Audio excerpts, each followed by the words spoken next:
saludar a quien fuera secretario de Comercio de la Nación y agregado económico de la Embajada Argentina en Roma, ni más ni menos, a Guillermo Guillote Moreno. Guillermo, ¿cómo estás? Daniel Tonietti y el resto del equipo te saludamos. ¿Cómo andás?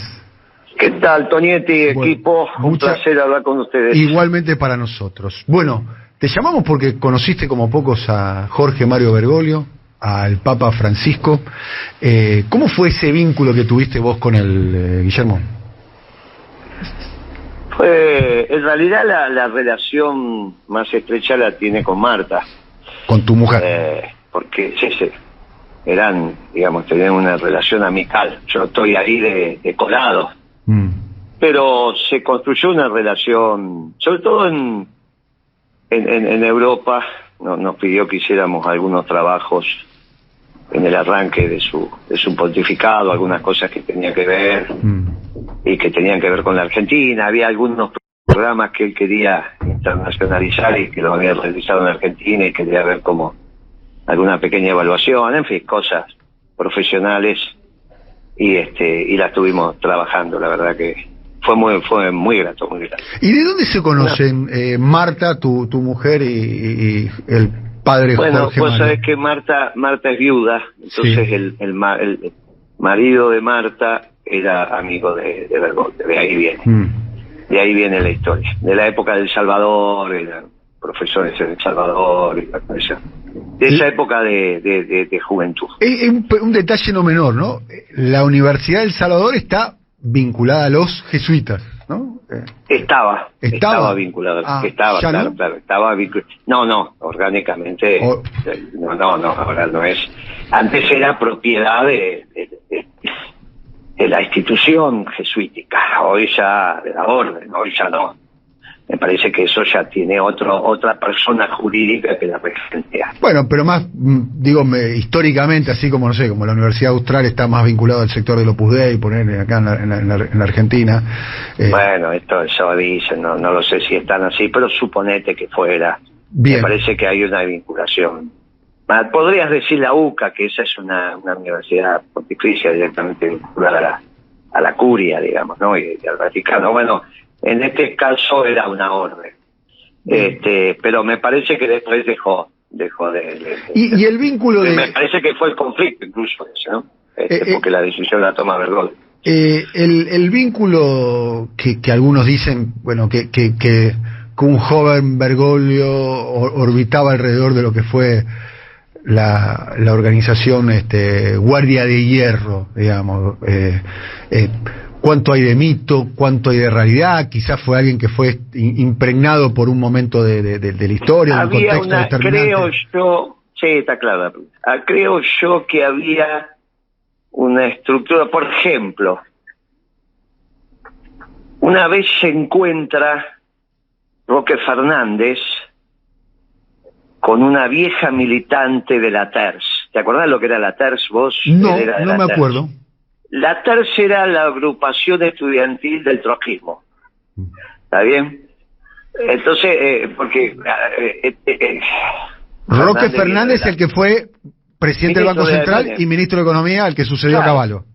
Claro, ese militó en la TERS. ¿Roque Fernández era trotskista de joven? Claro. Bueno, pensé que lo sabía. Bueno, Roque Fernández, que militó en la TERS, se encuentra con una vieja compañera de la TERS. Y le dice, che, estoy sin laburo. ¿Y sos ministro de Economía? Y él le dice, bueno, manda el currículum, que yo. Y los meten en el INDEC. Y solo que después se la pasaron años rompiendo los cocos, con que el INDEC mentía y que un montón de periodistas decían, tenemos amigos, por ejemplo, este periodista de C5N, ¿no? Que también es trotsko. Y entonces se arma un club de trotskos y, bueno, en la Universidad del Salvador, sí. ¿Sabés de quién hablo, no? De C5N, que también es trotsko, ¿no? Tampoco. Sí, no sé quién habla. Tampoco sabes. Bueno, está bien. Si vos no lo conocés, no lo conoce nadie. Bien. Si sos el más informado que hay, imagínate. Entonces, ese grupo de trotskos le dice al otro trotsko y se arma un club de... Lo mismo pasó en la universidad, o sea, entran profesores que se van recomendando y más o menos hay una sintonía. pero no es que hubo una participación orgánica, y alguno por ahí tiene un cargo importante, es un secretario de la PER. Y entonces después se corre esa bola. Pero imagínate que Bergoglio, los jesuitas siempre fueron mucho más relevantes que Guardias de Hierro, ¿no? O sea que después podemos decir esas cosas, pero no, de ninguna manera. Bergoglio era un personaje, por eso terminó papa, ¿no? Toda su vida fue un personaje. Bien, no solo que terminó papa, sino que teniendo un papado muy relevante, está claro que... Y de la misma manera que Juan Pablo II dio cuenta de los bolcheviques, Francisco dio cuenta de la globalización. ¿Vos pensás que digamos, derrotó a la globalización? Fue uno, junto con Trump, junto con Putin, eso no hay duda. Pero es uno de los que termina. Tampoco Juan Pablo II terminó con la Unión Soviética solito. Digamos, se hizo cargo de los bolches en un proceso generalizado. Reagan también tuvo mucho que ver, la Thatcher tuvo que ver, varios tuvieron mucho que ver, los alemanes tuvieron que ver. Cuando pasan estas cosas son procesos, pero bueno, Juan Pablo II tuvo mucho que ver con eso, y Bergoglio tuvo mucho que ver con Francisco, tuvo mucho que ver con el fin de... Cuando Bergoglio empieza a explicar que la historia, que el sujeto de la historia son los pueblos, da el puntapié inicial al nacionalismo como estructura conceptual. Deja de ser la lucha de clase, toda esa pavada que te enseñaron, o deja de ser la historia escrita por el capital. Bien. Que en general es la historia oficial, de prohombres, digamos, ¿no? Bueno, él te empieza a explicar qué otra doctrina en el mundo vos conocés que diga que los pueblos son el sujeto de la historia. Los pueblos, con sus miserias, con sus pobrezas, con sus riquezas, con su... Él dice, el sujeto de la historia es el pueblo. Bueno, esto no se estudia. De hecho, hoy no se estudia así en las facultades ni en la secundaria. Y en la historia argentina... La realidad fue que el nacionalismo se impuso a la globalización, y Bergoglio tiene mucho que ver con eso. Bien, y en la Argentina, ¿en qué lugar lo colocás al Papa Francisco, Guillermo? Bueno, en la Argentina fue el obispo de Buenos Aires, en ese momento era el primado. Ahora él cambió esa historia y va para Santiago, ¿no? Pero con todo lo que implicó, la relevancia de él es cuando es papa, esto es cierto. Bien, es más, te diría que Francisco no tiene mucho que ver con Bergoglio en su estado de ánimo y en las relaciones, siendo una estructura de pensamiento. El pensamiento de Bergoglio hacia el mundo es fantástica, la armonía es superior al conflicto. Bueno, imagínate esa frase hoy, lo que significa. Para nosotros los peronistas, esto es obvio, porque somos la armonía entre el capital y el trabajo, pero para el mundo no estaba visto así.